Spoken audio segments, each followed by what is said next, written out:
What's up, everybody? Speaking Subhash Sai आज साउन भदौ 2 गते मेरो आज डे 20 हो होइन।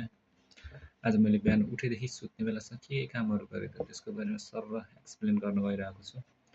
So let's begin. आज म उठ्न त 5:30 बजे उठेको थिएँ तर अल्छी गरेँ, उठेन म। आज मर्निङ वाक पनि गएन, 6:30 बजेसम्म सुतेँ। त्यसपछि अनि उठेर फ्रेस भइयो अनि मेडिटेसन गरेँ मैले। मेडिटेसनमा खासै फोकस भएन आज मेरो। अनि त्यसपछि अलिकति जिउ तन्काइयो आज। अनि गएर मैले खाजा खाएँ, खाजा आज दुध चिया र नमकिन खाएँ। त्यसपछि अनि आएर पढेँ मैले आधी घन्टा पढेँ। के पढेँ? सिक्रेट बुकको आज मैले रिलेसनसिपको बारेमा र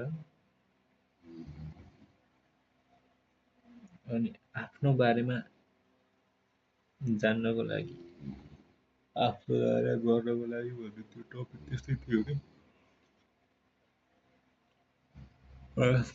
त्यो टपिकको विषयमा पढेँ। त्यसमा के डिस्क्राइब गरेको थियो भन्दा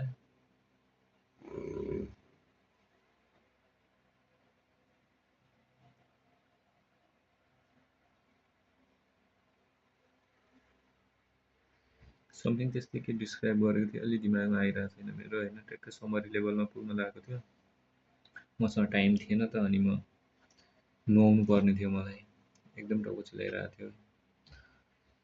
कति भएको थियो, 2 दिन भएको थियो ननुहाएको। अनि त्यसपछि म गएर पुरै होल बडी नै नुहाएँ। अनि बहिनीले स्कुल पुऱ्याइदिनु भन्दै थिइन्। अब ब्याङ्क जानुपर्ने थियो एक्ज्याक्ट 10 बजे। अनि त्यसपछि म बहिनीले पुऱ्याउन भ्याएन। भोलि मिल्यो भने भोलि जान्छु पुऱ्याउन। त्यसपछि अनि म नुहाएँ। नुहाइसकेपछि खाना खाएर, खाना खानुभन्दा अगाडि नख काटेँ। अनि खाना खाएर म गएँ अनि ब्याङ्कमा रेडी भएर।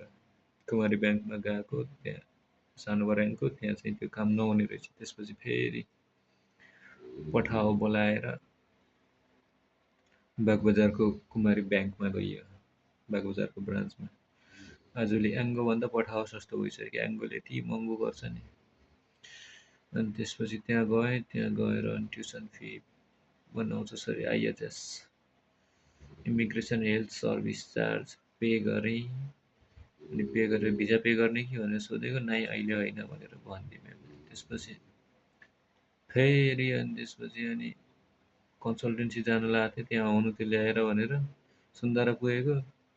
फेरि फोन गरेर फेरि गएर भिजा फी तिरेर आउनु भनेर भन्नु। फेरि अनि रिटर्न गएर भिजा फी तिर्नलाई त्यो म्याम फेरि त्यतिखेर पैसा आएको थिएन, ड्याडीलाई पैसा हाल्न भने। पछि त्यो म्याम खाजा खान गइहालिसक्यो। अनि फेरि त्यहाँ वेट गर्नु पऱ्यो। वेट गरेर अनि म्याम आए। त्यसपछि अनि काम भयो। अनि त्यतिखेरसम्म एउटा केटोसँग कुरा गरियो। दोस्त भन्दै थियो, भाइ हो तर। ठिक छ, यसो साथी बनाउन काम लाग्छ भनेर इन्स्टामा साथी बनाएँ त्यसलाई। अनि त्यसपछि आएँ म सिधै सुन्दारा आएर बस पार्कको बस चढेको। त्यसले यता नयाँ बस पार्क भनेपछि यता गङ्गाबाउतिर ल्याउँछ कि भनेको, उसले माछा पोखरीबाट सिधा माथि लगिदियो। त्यहाँबाट हिँड्दाखेरि माछा पोखरी आइयो। माछा पोखरीबाट बसमा चढेर समाकुसी झऱ्यो। त्यहाँ कन्सल्टेन्सीमा गएको। फेरि बायोमेट्रिकको लागि 9,400 रुपियाँ तिरियो अनलाइन। अनि त्यो म्यामले डकुमेन्ट राख्नुहुन्छ भनेर भनेको, नाइ भनेर। अनि किन बोलाएको त भनेर भनेको। त्यो रमाइलो भयो एकपटक, बहुत रमाइलो भयो एकपटक होइन। मलाई पछि आउँदासम्म यस्तो हाँसो लागिरहेको थियो, चोट लाग्यो, यस्तो पोल्यो यार पछि त्यो के भन्ने अब पुरा रातो डाम बसेछ।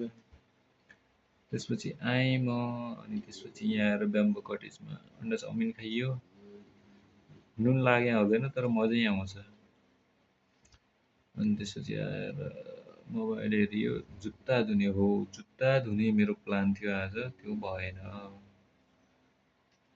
त्यसपछि अनि त्यस्तै यो बेलुका खाना खाइयो। खाना खानुभन्दा अगाडि छतमा गएर यसो डुलेँ। त्यसपछि खाना खाइयो। खाना खाएर मामाहरूसँग अलि कुरा गरियो, के भयो, कति खर्च भयो भन्ने कुरा गरियो। अनि बायोमेट्रिक 8 गते छ भनेर भने, अब 8 गते बायोमेट्रिक छ, बायोमेट्रिक दिएर घर जानुपर्ने छ। त्यसपछि अनि म सिधै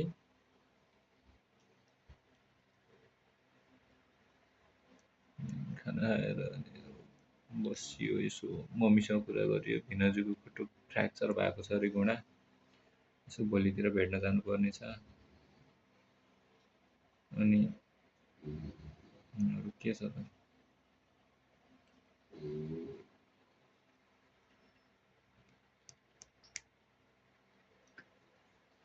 अनि त्यसपछि दिदीसँग कुरा गरियो, अनि यसो साथीहरूसँग कुरा गरेर अब चाहिँ 10 बजिसक्यो। अब म सुत्न जाँदैछु। अब यत्तिकै मोबाइल हेरेर बस्नुभन्दा सुत्यो भने निन्द्रा पुग्छ, भोलि बिहान टाइममा उठेर बरु मर्निङ वाक गयो होइन, त्यही नै राम्रो लाग्छ मलाई। त्यही भएर अब म सुत्न जाँदैछु। Thank you so much every one. We will meet in the next video.